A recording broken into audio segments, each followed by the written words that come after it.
नमस्कार मित्रांनो, मी तुमचा विकास आणि आपण आज चाललेलो आहे चाराण्याची कोंबडी बाराण्याचा मसाला करायला. तर मित्रांनो, आपण घरापासून 50 किलोमीटर लांब चाललेलो आहे मिसळ खायला, ते पण आपल्या लाड स्प्लेंडरवर चाललो आपण.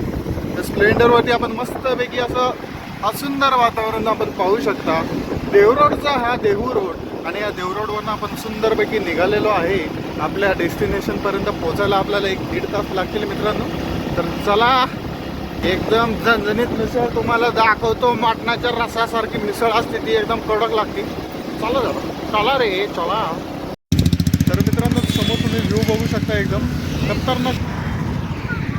वाह मित्रांनो, कधी कधी चांगलं वाटतं असं सुंदर जागी येऊन बघायला, असं सुंदर डोंगरांमध्ये यायला. कधी कधी रोज नाही. भारी वाटते, चांगलं लोकेशन आहे. इथून आपलं डेस्टिनेशन अजून एक 40 किलोमीटर आहे. तिथे गेलं की आपण तुम्हाला मस्तपैकी एकदम मिसळ, एकदम गरमागरम, एकदम कडक मिसळ, अशी मिसळ की तुम्ही कधी खाल्लीच नसत. कडक कडक रश्श्यावाली मिसळ चालणार आहे. चला. वा वा वा मित्रांनो, काय कटरीना कैफच्या आल्यासारखा रस्ता आहे. लागली पण होती. परत एकदा अजून नाही. वा मित्रांनो, असं सुंदर वातावरण आहे या ठिकाणी. या ठिकाणी खूप सारी हिरवळ आपल्याला बघायला भेटते. अत्यंत सुंदर वातावरण आहे. लवकरच आपण डेस्टिनेशनपर्यंत पोहोचू. पाठीमागे जे मंदिर बघताय ते अमरजाईचं मंदिर आहे मित्रांनो. हे मंदिर खूप जुनं आहे. मी ज्यावेळेस 4 वर्षाचं होतो त्यावेळेस इथे आलो होतो, रेल्वेने आलो होतो. तर या मंदिराला एक वैशिष्ट्य स्थान आहे मावळामध्ये. अत्यंत सुंदर मंदिर आहे. डोंगरावरती मंदिर आहे, आपण पाहू शकता वरती.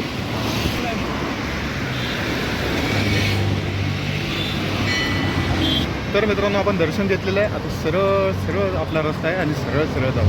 चला मित्रांनो, मला वाटलं होतं ट्रॅफिक नसेल आज, पण लागलं ट्रॅफिक माझ्या अंदाजानुसार. ट्रॅफिक नाही आहे मित्रांनो. ही जी लाईन आहे इथनं याच्या पुढे 1 किलोमीटरवरती टोल नाका आहे. हां, आणि 1 किलोमीटरपेक्षा जास्त लाईन आहे मागं, पण पाहू शकता तुम्ही. एक लाईनीचा नियम होता, त्याच्या पलीकडं जर गेलं तर गाड्या सोडणं द्यावा, असा नियम असतो आय थिंक कुठल्या टोल नाक्यावरती. पण आपण पाहू शकतो पुढे लाईनीच लाईनी लागल्या. प्रशासनाचं काय असतं काय माहिती बाबा, आपल्याला तर नाही कळत एवढं. बघू मित्रांनो, फास्ट्रॅग भारतामध्ये याच्यासाठी आणला की लवकरात लवकर ट्रॅफिक क्लिअर होऊन टोल कटून माणूस पुढच्या प्रवासासाठी मोकळा व्हावा. परंतु मित्रांनो, इथे 1-1, 1.5 किलोमीटर लाईन लागल्यात आणि सर्व फास्टॅगवरतीच गाड्या चालू आहेत. तरी पण 1.5 किलोमीटरच्या लाईन लागल्यात. दुसरी गोष्ट मित्रांनो, लाईन लागून सुद्धा एक मार्किंग पॉईंट असतो प्रत्येक टोलनाक्यावरती. तो मार्किंग पॉईंट क्रॉस झाला तर जेवढ्या पण गाड्या आहेत त्या सोडून देण्यास अनिवार्य असतं. परंतु इथे कोणत्याही प्रकारचे तसले नियम पालन आपल्याला दिसत नाही आहे की गाड्या सोडून देतात ते. ठीक आहे मित्रांनो, आम्ही टोल द्यायला तयार आहे, सर्व गोष्टी करायला तयार आहे. परंतु काय एक सिस्टीम जी तुम्ही लावली आहे ती सुद्धा फास्ट नाही म्हणल्यावरती आम्ही काय बोलायचं हेच आता सुचत नाही. आधीही माणूस वेट करत होता 1-1, अर्धा तास, आताही अर्धा तास वेट करतोय. कुठल्याही प्रकारचं सोल्युशन झालं नाही असं तर सर्वांना वाटतंय ना. आतमध्ये गाडीत बसणारा माणूस जर अर्धा तास त्या टोल नाक्यावरती थांबला, सर्वसामान्य माणूस जर त्यावरती थांबला, नाही म्हणलं तरी त्याचं 10 किलोमीटरच्या डिस्टन्सचा गॅस, पेट्रोल वगैरे वाया जातं मित्रांनो ह्याच्यावरती थांबलं.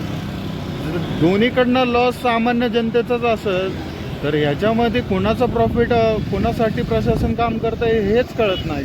काय झाडी, काय डोंगर, सगळं ओके ओके बघा. सुंदर वातावरण मित्रांनो, अतिशय सुंदर वातावरण. तर मित्रांनो, आपण पोचलेलो आहे श्री समर्थ भेळ आणि. तर मित्रांनो, आता आपण मिसळ खाणार आहोत. एकदम झणझणीत, एकदम मस्त, एकदम मटणाच्या रशासारखी मिसळ फक्त पावासोबत खाणार आहोत.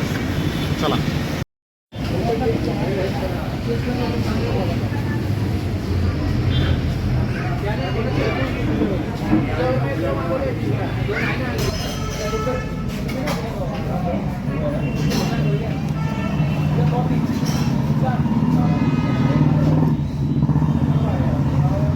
वा, कडक दोन अशी टेस्ट आहे ना कुठल्या चिंचवडमध्ये, पिंपरीमध्ये, पुण्यामध्ये कुठल्याच मिसळला नाही आहे, वरती ते 50 किलोमीटर ट्रॅव्हल करून येणं खाणं एकदम ते जे तुम्ही ट्रॅव्हल करतो ना त्याचं एक काहीतरी चीज होती इकडे आल्यावर. अहो नुसतं भांगार देतात हो तिकडं. मी सिटीमध्ये मिसळ खाल्ली ना त्याची प्रॉपर सॅटिस्फॅक्शन असतं ते नाही भेटत. नुसतं भांगारगिरी असते, नुसतं पाणी घालू घालू रस्सा वाढवतात पलीकडे. ही अशी एकच मिसळ आहे, मी 10 वर्ष झालं जातो. आम्ही ट्रॅव्हल करून इकडे येतो, ट्रॅव्हल करून येतो एवढा लांबून आणि आम्हाला ती मिसळ जी चव पाहिजे असती ती इथं भेटते. नक्की या, प्रॉपर आहे, एकदम सुंदर आहे, काय म्हणायला हरकत नाही. एकदम असं क्वालिटी मिसळ आहे. जे नॉनव्हेज खातात त्यांना रस्सा लगेच ओळखू येतो. तिथं आले तुम्ही चव केली घेतली चव की तुम्हाला कळेल की हा रे बाबा हा काय खरं म्हणत होता. जशी नॉनव्हेजला आपली रस्सा असतो ना तसा या मिसळचा रस्सा येतो.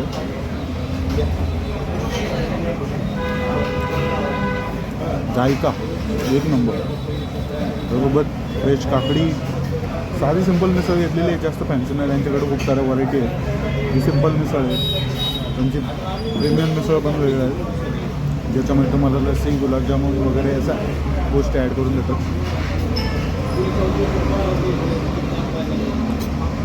नंबर.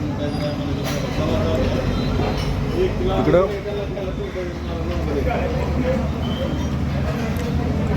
पिंपरी चिंचवडमध्ये पुण्यामध्ये कुठे पण जर बघितलं तुम्ही त्या मिसळ भेटतात त्या एवढं क्वालिटी नसतात.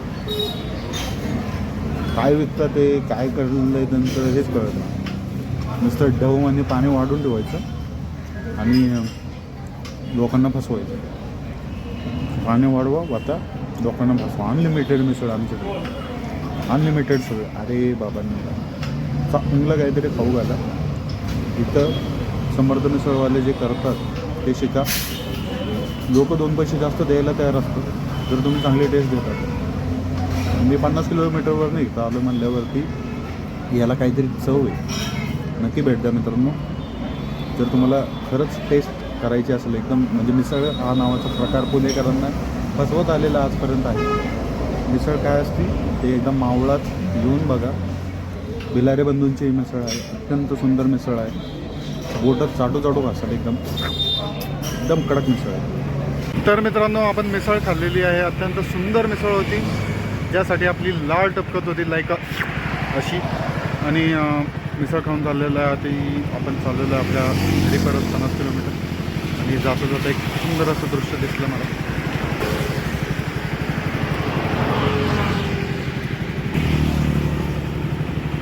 चला भेटूया. लय वैतागलं, झोप यायला लागली. मिसळ खाल्ल्यावरची धुंद तुम्हाला तर माहिती आहे.